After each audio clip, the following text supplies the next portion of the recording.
evening, everyone, and thank you for joining us. Over the past year, the world has been faced with tremendous challenges with various outcomes across different industries.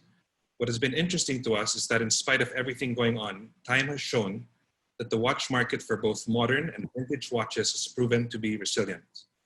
The collecting community in the Philippines as well as abroad,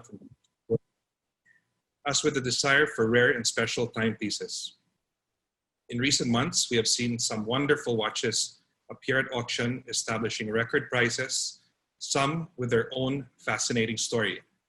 Tonight is certainly no exception as we get the chance to explore and learn about historically important timepieces that have played a vital role in influencing watch collecting, with some pieces never having been offered to the market. Special thanks to Phillips and Mr. Paul Boutros for the privilege of allowing us to bring this experience closer to our collectors. Please allow me to introduce our host for the evening, a watch enthusiast and co-founder of Vintage Grail, Mr. Franco Verona.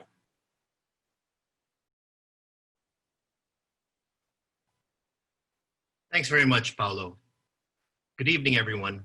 We're very excited to get started with this event this evening. Before we begin, perhaps just some minor housekeeping from our end. We'll be looking at some really beautiful pieces tonight, and Paul will be sharing some great photos. If I could suggest that our audience consider using a desktop, laptop, or tablet as opposed to their phones. This will allow you to enjoy the full experience and see these great pieces in all their glory. So with us this evening from New York is Paul Boutros, Head of Watches for the Americas for Phillips. It's truly an honor to welcome him virtually to the Philippines. This is an exceedingly rare chance for watch enthusiasts to ask a renowned collector for his views. And we will be, in fact, taking questions from the audience during Paul's initial presentation. While we're speaking, please feel free to click on the Q&A button at the bottom of your screen and send in your questions. And we'll make sure to address some of those towards the end of our session after Paul's presentation of some of these great watches. Paul has lived every collector's dream, to be able to carefully scour the world for incredibly rare and valuable pieces and offer it to the wider watch collecting world. Surely there are many stories that Paul can share with us, and there's definitely a few that I personally want to ask him.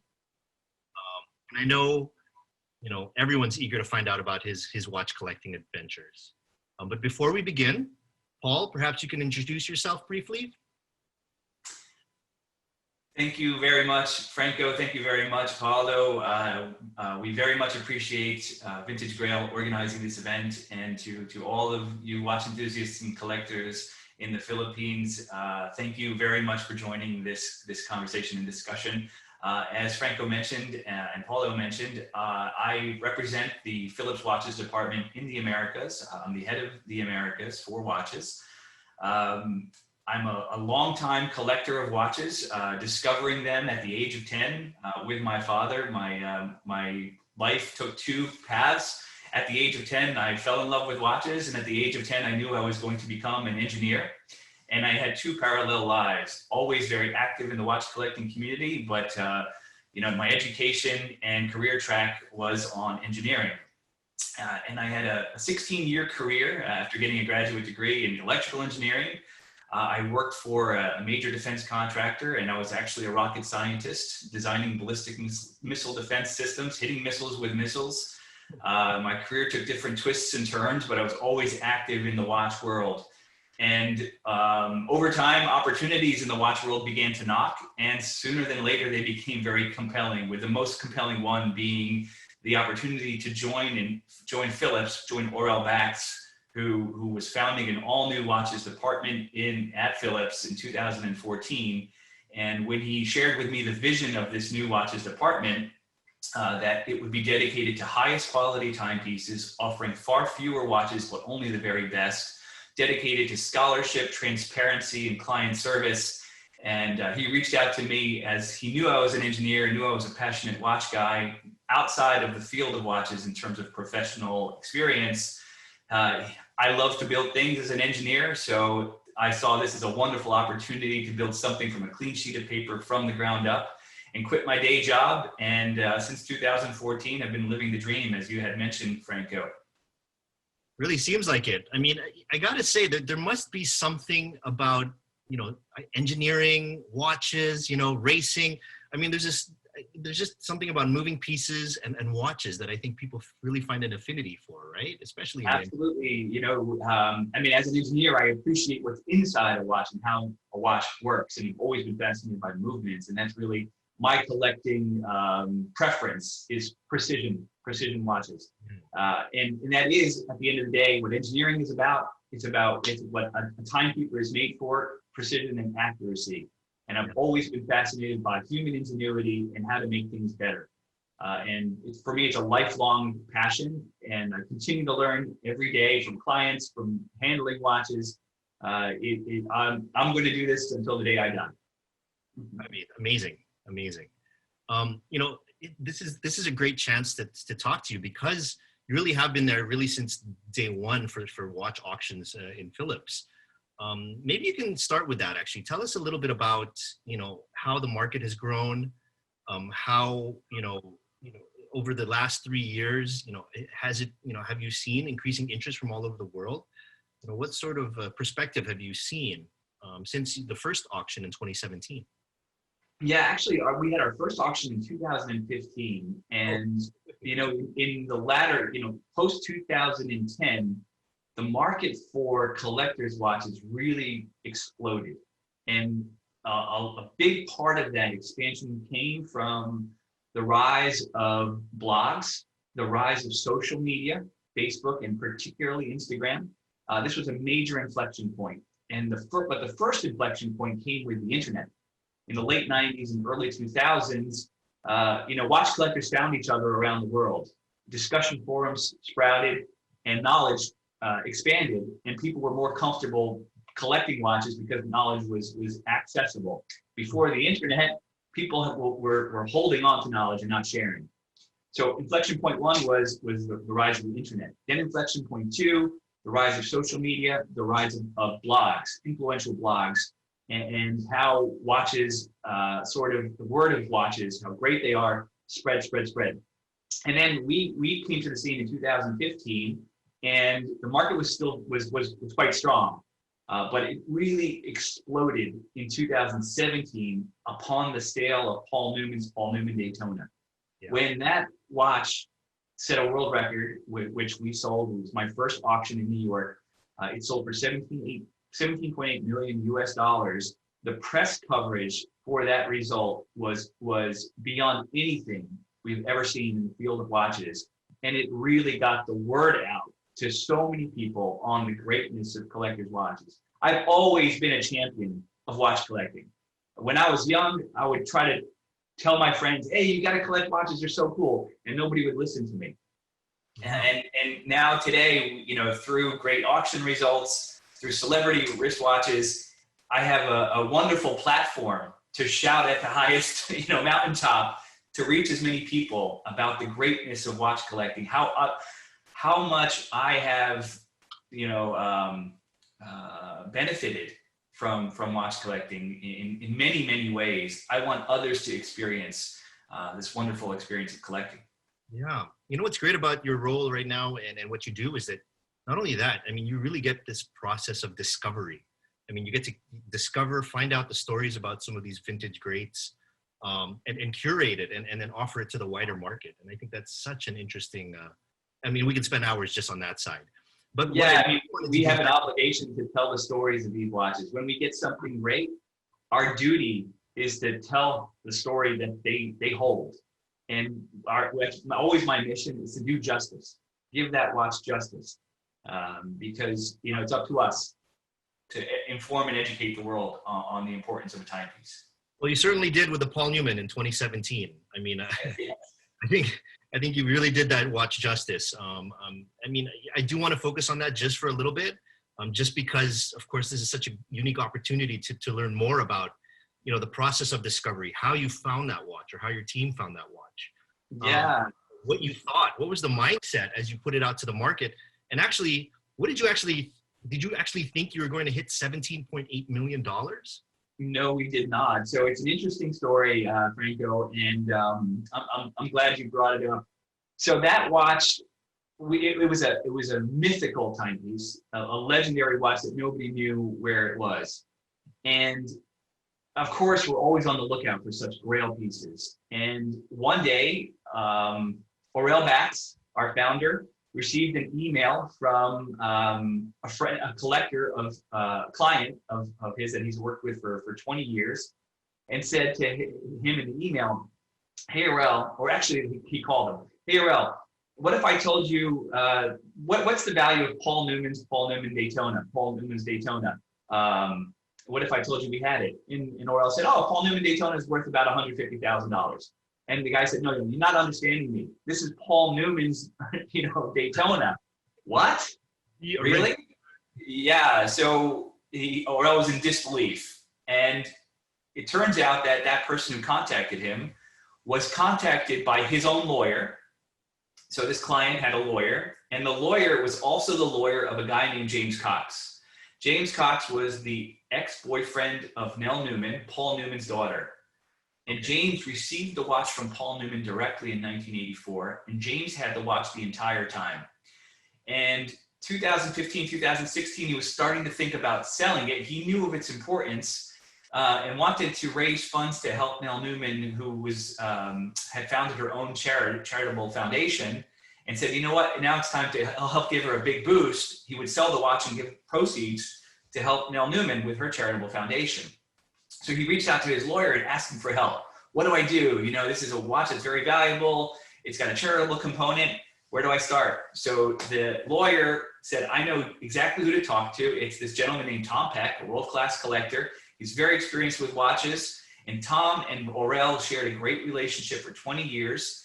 This is what we are all about, building relationships that will last many, many years. And sure enough, when Aurel heard that it was the watch, he flew from Geneva the next day to Los Angeles, met with James Cox, got the watch. This is probably April 2016. Okay. Returned to Geneva. He calls me and he says, "Paul, we got it." "We got what?" "Paul Newman's Daytona." "What?"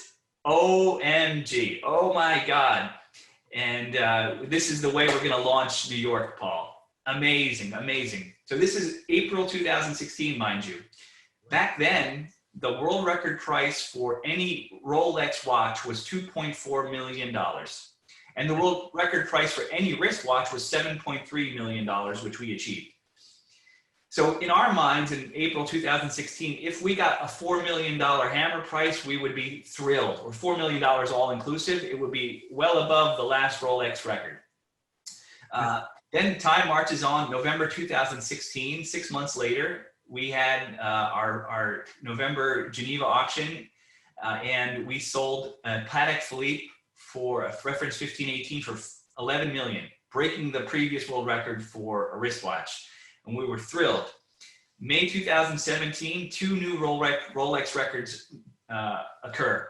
We sell a Paul Newman Daytona, an 18 karat gold called the Legend, for $3.5 million, breaking the previous world record for a Rolex. 20 minutes later, the Rolex Bao Dai, the reference 6062 triple calendar with moon phase, sells for $5 million. This is May 2017. Now all bets are off. Nobody has any idea what the Paul Newman is going to do. And all the way till the auction, just 3 days before the sale, we had no idea what it was going to do. The interested bidders didn't come to the table until the very last minute. And by the time the auction happened, 34 people around the world were registered to bid for that watch. 34 people bid on that watch. 34 people were registered to bid on that watch. Each one of them was vetted. They had to be qualified to bid. They had a golden paddle, what we call, officially approved to bid. Yep. And the results just blew us away. We had no idea what it was going to do. So that's the backstory behind, the results and what we were thinking. So Paul, I'm going to have to ask you, who has that watch? Who's got it at home on the wrist right now? Can you share? That is a secret that we will never disclose. And that's part of working with auctions is that we take client secrecy very seriously. Totally understandable, but of course I had to try to at least get a little bit of information out of you. Anyway, let's move on. I mean, that's super interesting. And again, I could spend probably another hour talking to you about just that specific watch. But of course, you have an auction coming up in New York on December 12th called Racing Pulse. And of course, there's a bunch of really great watches there, really great lots that do obviously fit that racing theme. And maybe we can actually jump right into it since we talked about Paul Newman's and talk about this really interesting big red that you have. Yeah. Frankly, it's a perfect segue actually, because the watch that we're offering, it's a cover lot. It is the top lot of the Racing Pulse thematic auction. Racing Pulse comes from, the excitement we feel as collectors, the excitement that these watches that we've been able to source, the passion and enthusiasm, the way that our hearts race when we handle them, when we've discovered them, when we've chased them. So that is the story behind Racing Pulse. And the prior Paul Newman Daytona that we sold is a perfect segue into this top lot. This is the second Rolex Daytona that Paul Newman received from his wife, Joanne Woodward. He received the first one from Joanne in 1968, wore that until 1984 when he gave it to James. And he received this one, the replacement, in 1983 on the occasion of their 25th wedding anniversary. She engraved the first watch in 1968, Drive Carefully Me. With this one, she engraved it, Drive Slowly Joanne. She was always fearful of his safety when he fell in love with race car driving. And, he fell in love with it in 1968 when he was filming the movie Winning with Joanne Woodward, actually, his co-star.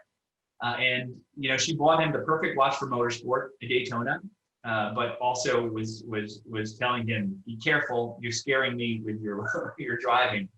And this one, Paul Newman owned and wore this one the longest, this big red, from 1984 all the way until 2008. He won Academy Awards wearing this watch. He won many races. He started Paul Newman's own foundation, his charitable organization, wearing this watch. It's really the watch that was closest to him, photographed throughout the 80s, 90s, and into the 2000s.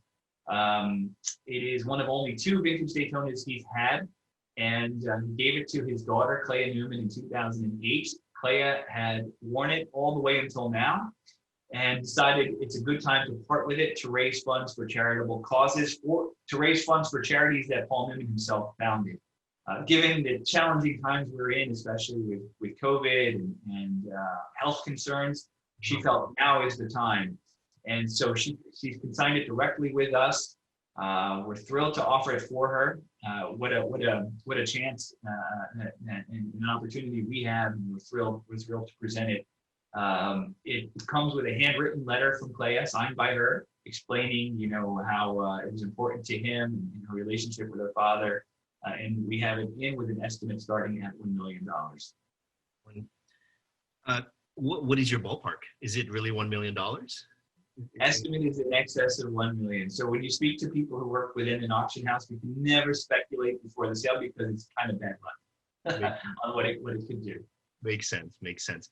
Actually, it really seems like we all have Joanne Woodward to thank for our interest in these types of watches, isn't it? I mean, no doubt. She was a woman of great taste, clearly, and chose the right watch for him. He loves these watches, these Daytonas, wore them and used them. He didn't think about them as investments. He used it as a tool to keep track of time while he was racing, to track his daughter's laps for her equestrian runs.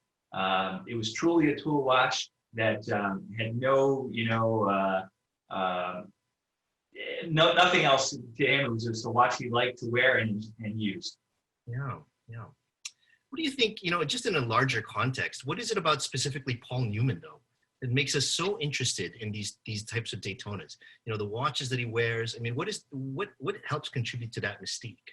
So the reason why the first one was so mythical is that wristwatch collecting really only began in the 1980s. It's a very young hobby, bear in mind. And I've been into watches since 1986.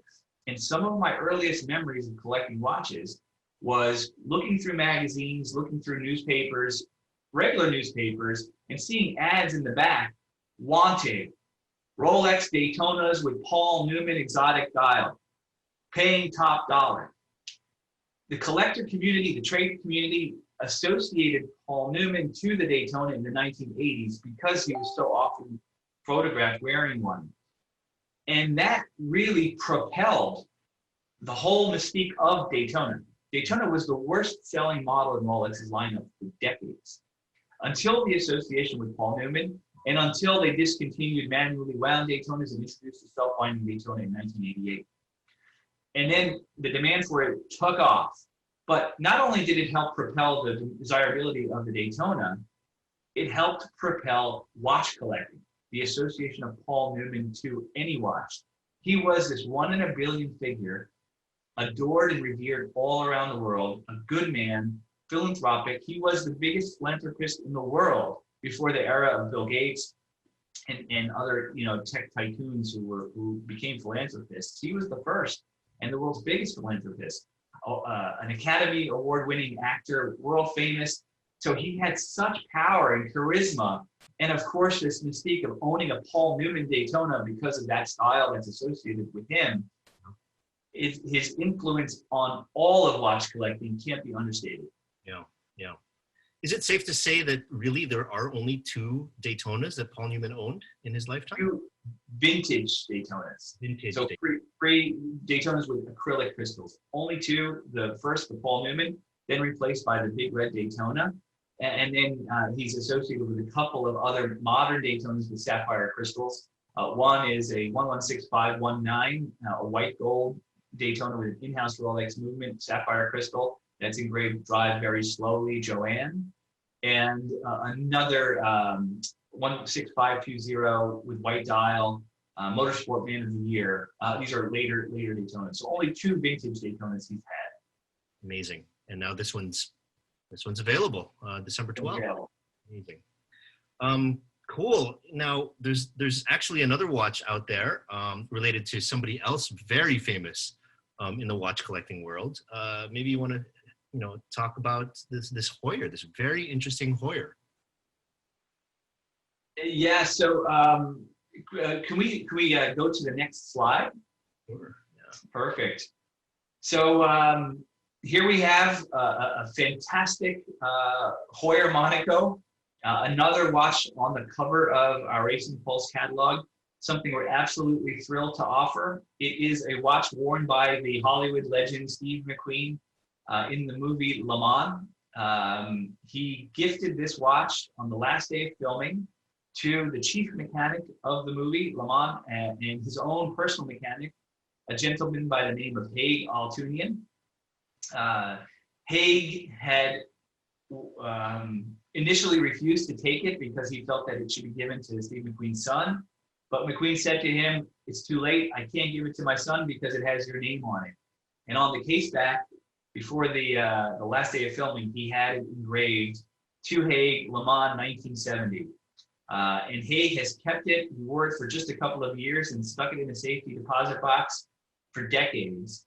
And this year he decided it would be time to sell it. And he chose Phillips after working with us for 2 years, earning his trust, seeing how we handle other important watches. He was convinced that Phillips was the place to sell it. Very grateful to him, and we're absolutely thrilled to offer it. It's one of 6 watches that were worn, that were used in the filming of Le Mans. Yeah. 2 of the 6 were kept by Steve McQueen. He gifted the 2 of them. One was gifted to his personal finance manager, and this one was gifted to Haig. And it comes directly from Haig. It's the last one to be offered of the 6 publicly. And the estimate is on request for interested bidders. What's interesting about this watch and Steve McQueen specifically is that personally, I always connect Steve McQueen watches to actually Rolexes, right? And I think that's a generally, most people think about that. Even though my understanding is he never really wore that Rolex Explorer that I'm thinking of, right? Yeah, so the collector community misattributed the name Steve McQueen to the Rolex Explorer reference 1655, known in the community as the Freccione. It also has the nickname the Steve McQueen Explorer too. And he was never seen wearing the Explorer 2. So that's actually an unfortunate misnaming. For the Rolex watch he was most seen wearing, it's a Rolex Submariner, a reference 5512. And that was in his daily life. He was often seen photographed wearing that. This watch, in the film Le Mans, he chose the Heuer because it was historically and just accurate that race car drivers of that era were wearing Heuer. You could see on his racing suit in the film a Heuer sponsorship logo on his racing suit. So he wanted to be as true as possible to what race car drivers would be wearing, and he chose this model for the filming. It was his choice. He was presented with 5 different brand watches and chose the Monaco. That's great. So this is actually something that can be seen on film as well, and on your Yes. So we are 100% certain this was the one on his wrist because of Haig Altunian's testimony. He was wearing this watch the last day of filming, driving at speed over 200 miles per hour wearing this watch. And another reason why we called the sale Racing Pulse, you can imagine how fast Steve McQueen's heart was racing, driving at over 200 miles per hour wearing this very watch. You can imagine. Fantastic. I have to say, the lots that you're offering are so interesting for this upcoming auction. Of course, there's the Paul Newman, and then there's the Steve McQueen. And of course, next is yet another movie star that has offered his collection or part of his collection up with Phillips. So tell us about these Richard Milles. Yeah, so we're very honored that Sylvester Stallone decided to part with some of his precious watches in his renowned collection and sell them through us. So he's consigned with us 4 spectacular Richard Mille watches and 1 extremely important Paneroid watch. Each Richard Mille watch is exceptionally well-preserved condition and comes accompanied with a hand-signed letter confirming that he was the owner and how he wore them. We start with the RM 05901, the Johann Blake Beast.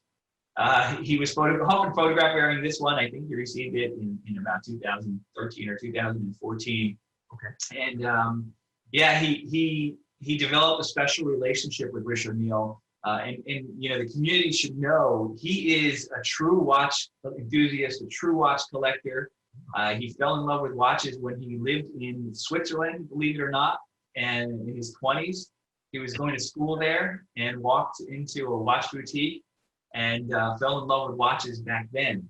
His first good watch was a Rolex Submariner reference 1680 in 18 karat yellow gold with a Tiffany & Company signature on the dial. He still had that watch. That was his first good watch when he felt he made it and treated himself to a wonderful watch. His collection is expansive across all types of brands. He loves great watches. He's a watch nerd like us, and decided to part with these if he wants someone else to enjoy them as he's enjoyed them. Right. What is it about Richard Milles specifically? Because he seems to be putting up a lot of Richard Milles, and he seems to love this brand. Yeah. So he has more in his collection. And, it's just that he's had them for quite a few years. He's no longer wearing them as often and said, it's time to part with them and let someone else enjoy them. Yeah. I have to say that Richard Milles are actually enjoying a surge of popularity right now in the Philippines. Yeah, it's a young brand, but and we consider them an independent brand, but absolutely charismatic and emblematic design, which you can spot from 30 feet across a room. Yeah. In state-of-the-art watchmaking, when he founded his brand, he partnered with Audemars Piguet, and Audemars Piguet was making the watches initially, exceptional watches, and Richard Mille, his design vision, his design language, truly changed the aesthetic and the nature of modern watchmaking. It was real disruptive design, and his impact on watchmaking, even though he's not a watchmaker, but his impact on watchmaking is really important. Yeah, and I mean the marketing behind it is amazing, right? A racing machine on the wrist. I mean, I think it's just something. It really does speak well to watch collectors. I think when you think about a racing machine on your wrist. Yeah, it's about being robust, something you can wear and enjoy every day. You can wear it race car driving. You can wear it, we have the Rambo watch. You can wear it in the jungle. It's not delicate. I mean, these are complicated mechanical watches designed to withstand huge forces. Yep. And of course, the use of these advanced materials make them resilient to sweat, to moisture, and they're very lightweight. I mean, he inverted the concept of luxury, which when you would think about a luxury watch, you would think it's a heavy precious metal watch. Yeah. He changed the game by making extremely lightweight watches feel luxurious. And to do something like that, to change the mindset of people so well, is not an easy thing to do. And he single-handedly did that. And he does it without using the same form factor also, right? I mean, I think there's another lot here of another Stallone watch that is, see, in this case, it's round. Yeah. So this is a killer diver watch, really overbuilt with this fantastic rotating bezel with all these visible screws to secure it so that it won't get dislodged. It's an annual calendar with a flyback chronograph, big and strong. Fits Sylvester Stallone's strong wrist, really well. This is the watch this RM032. It's the watch that he wore in the film The Expendables 3, where he was a mercenary. Sylvester Stallone and Richard Mille were joking around. Richard Mille was like, "How can a mercenary afford such a watch?" And Sylvester Stallone said, "We're highly paid mercenaries. Of course we can afford it." So it's a very prominent watch. You see him wearing it here, and it was very visible in the film. He's best known for the signature tonneau-shaped case, but also these round-shaped watches have a unique look, very, very similar aesthetic, just round. Yeah. And sorry, there's a third one as well, right? That we were looking at. Yeah, total of 4. So this is the third. The Memento Mori. Designed by Richard Mille. It's called the Skull Tourbillon. Really charismatic watch. Memento Mori's skull-shaped watches have a long history in the field of horology. Starting with the 1400s, you find pocket watches with a skull motif. And it's just a reminder that, take time seriously, because death will come. And live life to your fullest. Every moment is ticking away of life, and that's the symbology behind a skull watch. This one is in black PVD titanium. Really, really cool look, and many pictures exist of Stallone wearing it. Again, it comes with a hand-signed letter confirming that he was the owner, and it's offered at $350,000 to $700,000. Yeah, I mean, I'm personally a big fan of skulls. So you combine skulls with watches and can't go. And Sylvester Stallone, and you can't go wrong. It's fascinating. Very interesting. And then I guess the last one we could talk to is the RM025, another round-shaped watch, one of the most complicated Richard Mille watches ever made. Okay. Its design was inspired by Sylvester Stallone's character John Rambo in these iconic movies, Rambo, First Blood, these famous movies we grew up with. And when Richard Mille was thinking about this watch, he asked Stallone, what kind of watch would Rambo wear if funds were unlimited to survive in the depths of the jungle? And that being his only tool outside of his gun. And it has a compass integrated into a watch. It has a level. It has water purification pills that are inside the case. It has a retractable cover that protects it from any impact. A split seconds chronograph and tourbillon. It's fantastic. How were they able to fit all this complication inside this case? That's amazing. It's amazing. Yeah, it's really an overbuilt mechanical wonder. It retailed originally for I think over $900,000 US. We're offering it with a very attractive estimate starting at $250,000. Fantastic. And typically Richard Milles are built quite limited, right? I mean, it's not like you can find these. Yeah, this is one of only 20 made. 20, and that's it. It'll never be made again. And this one I think has serial number 3, I believe. And it's definitely probably the only one that was worn on Sylvester Stallone's wrist. Correct. Model. Great. Well, let's take a turn for a little bit more traditional. Yeah. Actually, it's a little bit jarring seeing it on the screen now after looking at these. But I did want to talk a little bit about Lot 136 and Lot 137, the 249 and the 1518. Maybe you can tell us a little bit about the significance of each of these watches. I mean, again, very limited, right, in each one. So please. Go ahead. Yeah, so he exactly right. Much more traditional watches.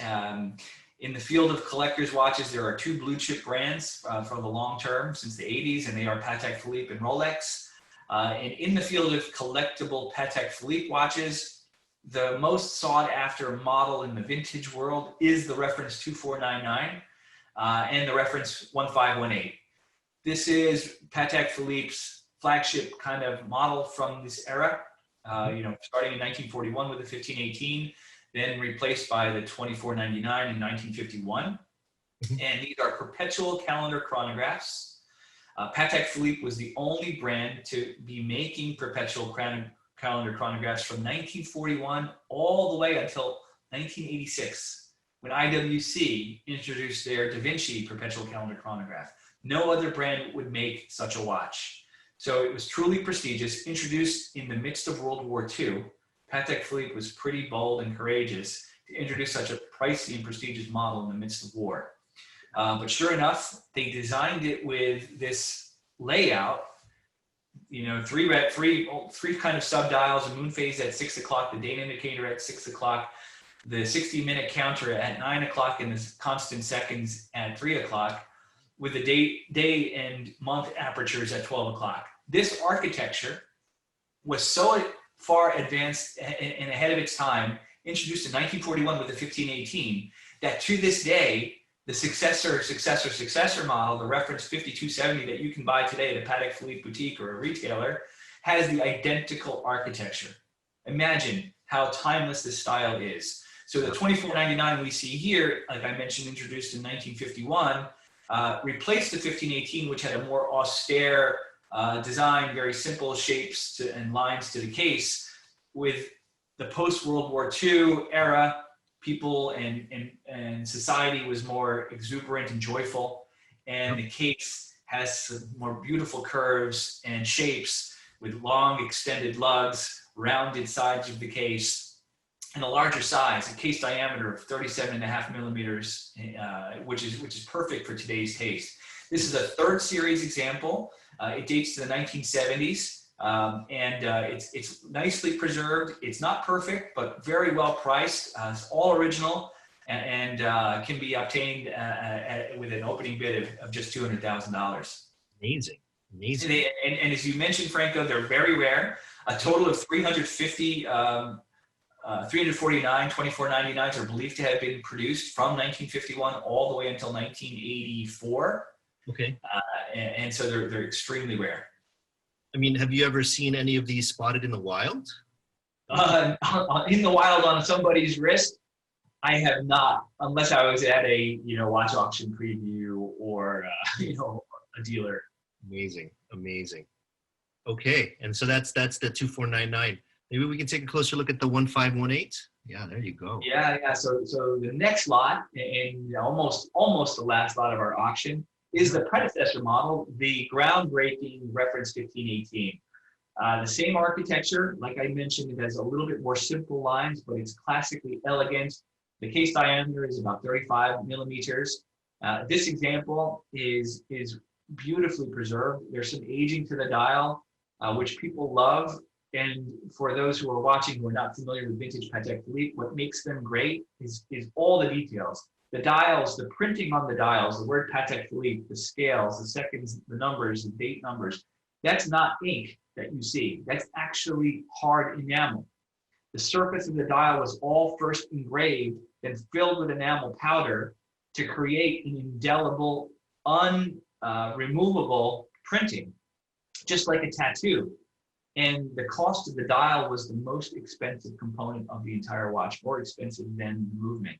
Wow. And that technique ended, it's a lost art. It ended in the 1960s because it was just too expensive to continue doing. Yeah. And people love vintage Patek for this reason, but many others. Of course, the movements are finished exquisitely. It's complicated. It's a full perpetual calendar back in this era when nobody else was doing that. And the cases are just beautifully designed. I mean, there's very little aging on this dial. Honestly, I'm looking at it closely. I cannot see. I mean, I'm sorry. What year did you say this? This was probably in 1944, 1945. It survived all these decades and it never was restored. The dial has no interventions whatsoever, and its originality is what top tier collectors are looking for. Fantastic. That's a super interesting one, and I don't think we've ever seen anything like that here in the Philippines. We're thrilled to offer it because of its unrestored nature. Right. Okay. Well, while we're on the topic of Pateks, I think there's another very interesting one coming up. It's the 3448, and I had to ask you prior to this how to pronounce it, but it's the Pristine Padellone. Am I right? Perfect. Yes, Franco. Thank you. You got it. You've introduced one of my favorite lots in the whole auction. Okay. It is the best preserved Patek Philippe reference 3448 I've ever seen. This is Patek Philippe's second generation full perpetual calendar. It's the world's first self-winding perpetual calendar, introduced also in the 1960s. This watch comes from the family of the original owner. It's a first series, so it evolved over time, and this is the very first generation with hard enamel signature Patek Philippe Genève, and the date is hard enamel. There's pearl-shaped minute markers. That was replaced with all printed, just stamp printing. This is the first generation, which was the much more expensive dial, complete with its original box and papers. The original owner was a psychiatrist named Dr. Theodore Rubin, a renowned psychiatrist. He wrote 25 books, inspired 2 movies. One was directed by Oprah Winfrey. He coined the term comfort food in one of his books. The watch was hardly ever worn, and it comes complete with its original guarantee in box. The case is razor sharp. When I saw it, it took my breath away. I almost fell out of my chair. It's so well preserved, and the estimate starts at $150,000. Yeah, I mean, there is something about these Pateks from this generation that really just it looks like art. It wasn't built for mass production, really. I mean, just like you were saying, right? It is one of the most sought after models because of its size. Yeah. Perfect for today's taste, almost 38 millimeters. It's self-winding. It's more of a modern type vintage watch. Really, really special piece. Beautiful, really beautiful. That's lot 60, I see. Okay. All right. Well, we've covered a lot of Pateks, and of course, we have to give a little bit of love to the Audemars Piguets. You have quite a nice collection here of 4 that we're looking at on the screen right now. Royal oaks in general are becoming very popular in the Philippines, so I think this could be quite popular, a quite popular lot here. Maybe could you share with us a little bit about these? I mean, look at these. It's beautiful. Yeah, and maybe I'll introduce what you see, Time Counts, on the screen. We're thrilled to collaborate with a charitable organization called the One Drop Foundation, and also the Prince Albert II of Monaco Foundation, 2 causes dedicated to health and sanitation, clean water, and environmental preservation. So we have a section devoted to watches donated by celebrated personalities, with 100% of the proceeds being donated to help those causes, including Phillips Buyers Premium. So we make no profit on this. We are happy to support these causes. The top lots are what you see here. Each are being sold individually, donated by Guy La Liberté, the founder of the One Drop Foundation, but also the founder of Cirque du Soleil, this wonderful circus that many of you probably have attended around the world. Each is a grand complication, the ultimate in terms of watchmaking that Audemars Piguet has been producing since the 1900s. Audemars Piguet has been a specialist in the field of grand complications. Every year throughout their history, they've made one, since the late 1800s. It's a commitment they have. Today, they make them in the shape of the royal oak. They feature a self-winding perpetual calendar with split seconds chronographs and minute repeater. So extreme complications and fully skeletonized.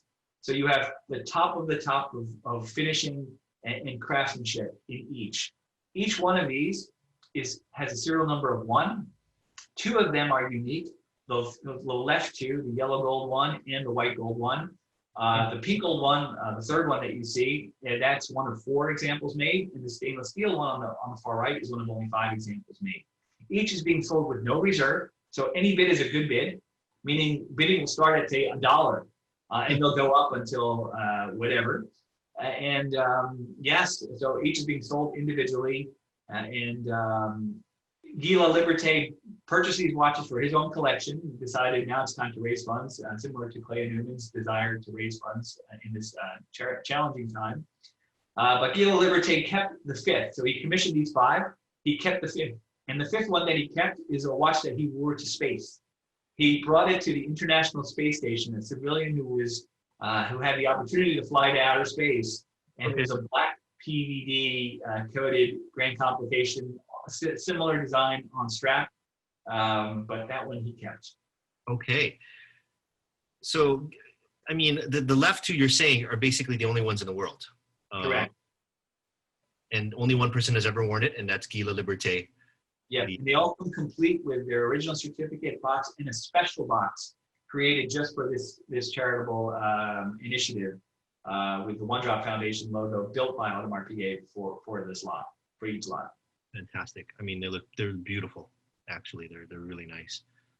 Okay. Well, we put a lot of love towards, of course, the more popular, well-known brands, but of course, we wanted to talk a little bit about some of the independent brands out there, and more specifically, FP Journe. Again, gaining popularity in the Philippines, perhaps not as popular as some of the other brands we've looked at previously. But let's look at this watch specifically. And again, another one I had to ask you for the pronunciation, but the FP Journe Resonance Suscription, right? Okay. Right. Well done, Franco. Thank you. Thanks, Paul. That's all thanks to you, actually. But yes, tell me, what is it about this watch that makes it so special out of the FP Journe collection? All right. So this is a watch near and dear to my heart. I'm a huge fan of precision timekeeping, as I mentioned when I introduced myself. I love chronometers, watches designed from the get-go to be as accurate and precise as possible. FP Journe created something so important at the turn of the century.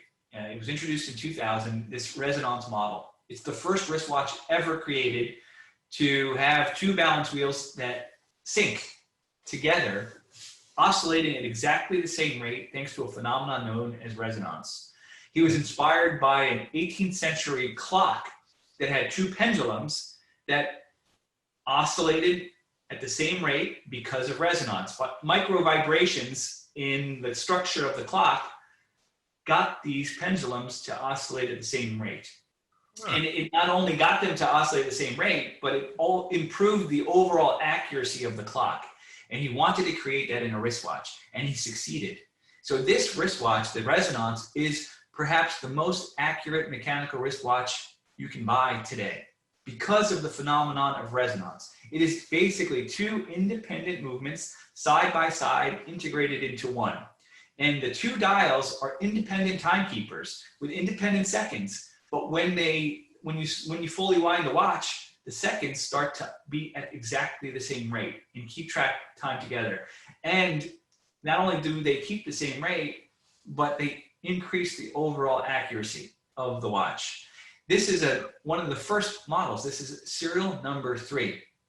And as Journe was launching his brand, trying to raise funds, he offered friends and family the opportunity to buy the first watches at a discounted price. He wanted to just get some capital. And the first model he launched was the Tourbillon in 1999. The first 20 models were sold to his friends and family with serial numbers 1 through 20. And then after that, with his second model introduced in 2000, he gave every purchaser of the Tourbillon the opportunity to buy the first Resonances with a matching serial number. So they're very special pieces, each of these subscription pieces, serial numbers 1 through 20. This is serial number 4. It's the earliest one ever to appear at auction. So it's absolutely a fascinating model. And the rise in popularity of Journe himself is because of his dedication to precision timekeeping. He is making watches his own design, his own aesthetic, and his own movements, and exceptional quality. And today, as collectors become more and more sophisticated, they're looking for best quality. They want what others can't get. They like rarity. They like the fact that, you know, someone has dedicated and poured his heart into something so, you know, different. Journe's portfolio of products, they all share a unique aesthetic that looks like no other watch on the market. And that's what collectors want today. And that's one of the reasons for his success. The watches are beautiful, they're sized right, and they're really good. Yeah, I mean, I guess that also speaks to, you know, the way that watch collectors view watches today, as really, you know, the increased interest in watches in the general public probably demands increased quality in the types of watches that come out and the design. Yes. Basically saying is that Journe has really hit that inflection point where he makes beautiful watches exactly for the times and perfectly perfectly crafted. Yes, so there's no marketing BS. This is not a, you know, you make the outside look great, but inside you sourced it from some other brand and you claim it's yours. No, this is all designed and made and built by him. And that's this authenticity. That's what collectors want today. Yeah, I always wondered about that, actually, because, you know, it is a very young brand, and really I do see the surge in popularity in very recent times. I would say in the last 2 years specifically. No question. Since 2010, I would say there's a real rise in the demand for independent pieces. Collectors want what others don't have. They want something that sets them apart. And yes, they still love Patek Philippe, they still love Rolex, they still love Audemars Piguet, Vacheron Constantin, Cartier, but they're looking for new things too. So they're expanding their collections, keeping the old things and still collecting the older things, but also appreciating these more modern, young, independent brands for their unique, you know, offerings. Yeah. Certainly very interesting. And I think that gets us to the end of our discussion, or our focus on these beautiful lots that you're offering in December 12th. So thank you very much, Paul, for sharing these photos and the information about all these, you know, great lots. I hope we've gotten some interest from our Philippine audience, of course. But in the meantime, you know, I thought maybe we could take some questions from the audience, and I know that they have been sending some throughout the course of this conversation. And actually, the first question I want to ask is very much tied to independent watch brands, right? Just like we were talking about with the FP Journe. Somebody out there asked what your favorite independent watch brand is and what the rationale is. Yeah, so in general, the brands that I love most are those that have dedicated themselves throughout their history to timekeeping precision and pushing the state of the art of watchmaking. Those are the brands I love. With original designs and original concepts, original marketing, everything they do is their own. And for modern independent brands, I love FP Journe, I love Laurent Ferrier, Philippe Dufour, MB&F, Dibethune, Kari Voutilainen. These young brands, you know, they're doing wonderful things and building and creating and truly pushing the state of the art of watchmaking. And I believe with their timeless aesthetics and their own unique aesthetics, that over the coming decades, these watches will be desirable for years to come. Okay. And that actually, and then somebody else asked something related to independent brands. Do you think we'll ever see the day where independent watch brands like Journe, Laurent Ferrier would hit auction record numbers as well, beyond, you know, the 6, let's say 7 digits? I mean, we have seen actually Journe break a couple of records. I believe at an only watch charity auction, a Journe watch sold for nearly $2 million US. We sold a subscription tourbillon in June of 2020 for a world record price for a historic Journe piece for I think over 1.5 million US dollars, maybe even 1.6 million US dollars. So already, these watches are breaking seven figures, which is not easy to do. To get to that level, the air is very thin, and it's a real achievement anytime a watch at auction sells above seven figures. Yeah, I'd agree to that. That's actually good to know. In other words, it really is something interesting to look at as an investment piece, even these independent watch brands. Okay, let's look at some of the other questions. I've got one about vintage Rolex sports models. All right, so do you believe that in general they will appreciate in the mid to long term, or are we getting to bubble space here? What are your thoughts on vintage Rolex sports models? Yeah, so Frank, thank you. That question is a very good question. I will answer it from both perspective of a collector who's been doing this for many years, and also as my experience in working in the auction house and seeing what collector demand is all about. The appeal for vintage Rolex and the appeal for Rolex sports models is not going to wane. It's going to continue to increase. And one of the main reasons is our lifestyles. We're increasingly more casual. The way we wear watches, less and less people are wearing a suit and tie, wearing tuxedos out to events. No, we're wearing sport jackets at most, for the most part. And we want watches that fit that kind of a lifestyle. And so because lifestyle attire is gone more casual, Rolex watches suit that attire really, really well. Yeah. I don't have a crystal ball as far as what appreciation in terms of value goes, but I do know that the demand continues to rise for sports watches, Rolex sport watches in particular, and I don't see that changing in the foreseeable future.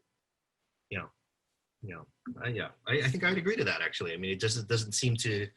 I mean, I think we're on a train and we're in the early part of this kind of movement. Yeah, so definitely any talk of bubbles, remember this collecting hobby is young, and still there are more and more people coming into this world, and it is growing. And what you're seeing is just market forces, supply and demand. And the growth for us has been quite healthy, and we don't see any bubble, any signs of bubbles. If you compare the performance of wristwatches as a collecting genre compared to collector cars, compared to contemporary art or design, it's in line, the growth. Yeah. I think, to what you were saying, not only, is watch collecting as a hobby, a young hobby, but I think watch collectors are starting to lean young as well. I mean, in terms of age, I mean, we're not looking at 50, 60, 70-year-olds anymore. I think we're starting to look at people that may be in their 20s and 30s. I mean, correct me if I'm wrong here. Absolutely. A large proportion of our buyers are in their 20s and at all price levels. And it's a great thing. And people talk about the smartwatches having a bad influence and impact on mechanical watches, and it's just the opposite. The smartwatches have opened people's eyes to wristwatches once again. And the pendulum has swung in the other direction as more and more people want to wear wristwatches, and they put on a smartwatch and they realize, hey, this is pretty cool to wear a watch. They want to stand out from the crowd and say, you know what, this Apple Watch, everyone's got one. Let me stand out and get something different, something more timeless. Right. Yeah, exactly. Okay, I'll take a couple more questions from the audience before we wrap up here. As I'm just being mindful of the time. Somebody asked about Paul Newman's. Given what we know now, what we talked about earlier, the Paul Newman, is that something that is still at good value right now? If somebody were to run across one, is it still worth buying? So in the field of collector's watches from the 1980s, perhaps there's no model that has appreciated more steadily than the Paul Newman Daytona. From when the term was coined until today, the growth has been constant and consistent, and the growth rate has been very, very healthy. Mm-hmm. I don't see that changing. In the field of Patek Philippe, the 2499 is at the top of the hierarchy in terms of demand. In the field of collectible Rolex watches, the Paul Newman Daytona is at the top of the hierarchy. And people from all walks of life, whether they're watch enthusiasts or architects, art collectors, we get non-watch enthusiasts who want to get a fine collector's watch, come to us and say, I want to buy a Paul Newman Daytona. It has this mass appeal that few other vintage watches have. So for the foreseeable future, I don't see the demand changing in any way, but only growing. Okay. Actually, you did mention the 2499, and there is a question from the audience related to that, right? And it's about the 3970, and it is quite similar in appearance and size as the 2499. What are your thoughts on that? Do you think it's the term used here is it a sleeper? I do think it's a sleeper. They produce many more of the 3970. So as far as rarity goes, it's nowhere near as rare as a 2499, for example. Mm-hmm. But there are great 3970s out there. It's a great daily wearing watch, 36 millimeters diameter with a perpetual tailoring chronograph. It's super cool. It's super chic. The proportions are fantastic. And it's a Lamania caliber. It's still got a vintage vibe to it compared to modern Patek with in-house calibers. The most collectible ones, if I was in the market for one and seeking one of enduring value, I would seek out early 3970s, first or second series. First series being very rare. Second series have foy leaf-shaped hands. I would hunt those down, or extremely well preserved and complete examples. Those that haven't been polished. Those are hard to find. And because there were so many of them and people wore them, to find them exceptionally well preserved and complete is not easy. But if you want a daily wearing watch, you can get that at really attractive prices. And really, it is spectacular on the wrist. People will spot it from across the room and say, wow, you have a great watch. And it looks from afar like a 2499. Yeah. Okay. Cool. Thanks for the tip there, actually. I might consider it myself. Okay, I'm going to ask one last question, and then I think it might be time. Somebody from the audience did ask if there's any, just in general, any pieces out there that you might consider personally underappreciated and highly accessible, but do have kind of that sleeper potential. And this is outside of what we have already discussed. Anything Absolutely. Two-tone watches. Two-tone watches. Two-tone watches. They're absolutely great. Timeless designs. They were very popular in the 70s and the 80s. And today they're bargains, especially like two-tone Zenith Daytonas, two-tone Royal Oaks, two-tone Patek Philippe Nautiluses. I highly recommend them. They're great value. You get the same watch with gold as steel, and the steel sells for 2-3 times more. You get gold and steel for a fraction of the price. So absolutely recommend two-tone watches. I do believe in the future, more and more people are going to want them. Buy them because you love them, and it's always a tip I have for folks. Buy what you love, and if the value goes up, it's a bonus. If the value goes down, at least you have a watch you love. So always buy what you love. Don't chase the money with watches, chase the heart and your passion. Other sleepers include time-only Pateks, from the 1940s, 50s, and 60s. They're underpriced. They're exceptionally well made. Vacheron Constantin vintage, exceptionally well made. Top of state-of-the-art watchmaking and finishing, very undervalued. Those are, you get tremendous value for the money if you look to those types of watches.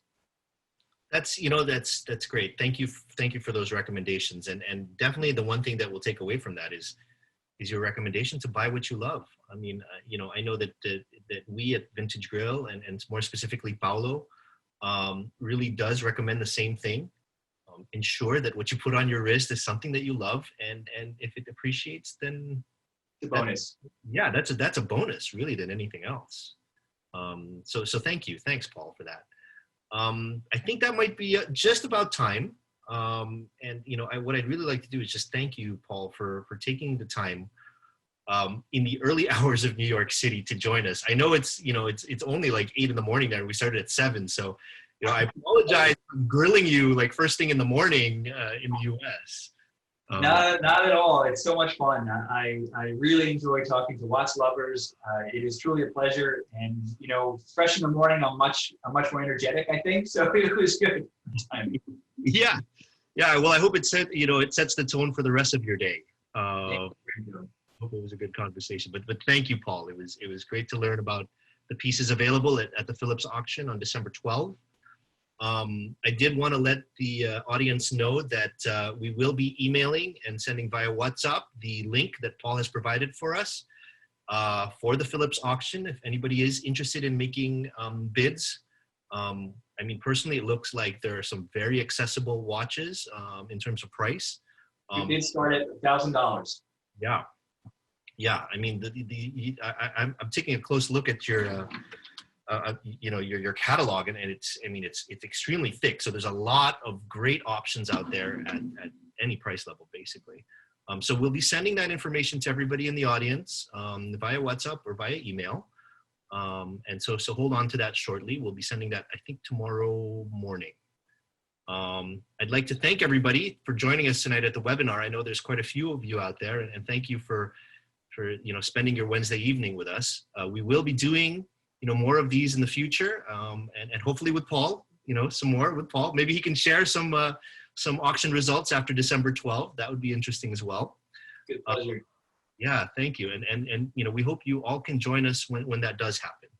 Now, in the meantime, of course, Vintage Grail is always open at the Manila Peninsula Hotel. So please come and visit us there or in our Instagram or Facebook pages. So yeah, Paul, thank you very much for your time.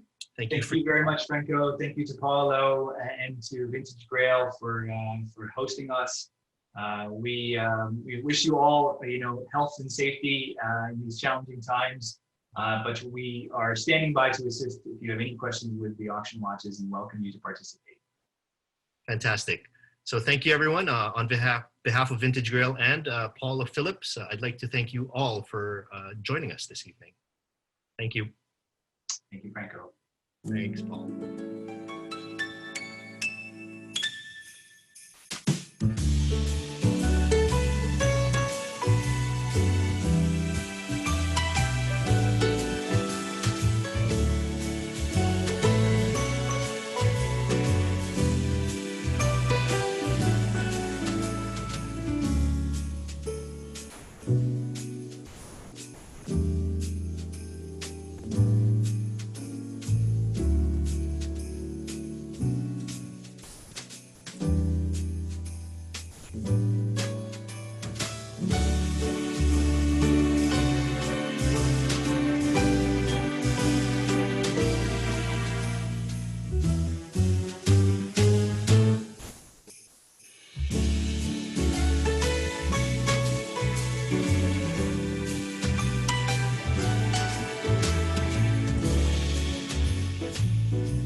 Thank you.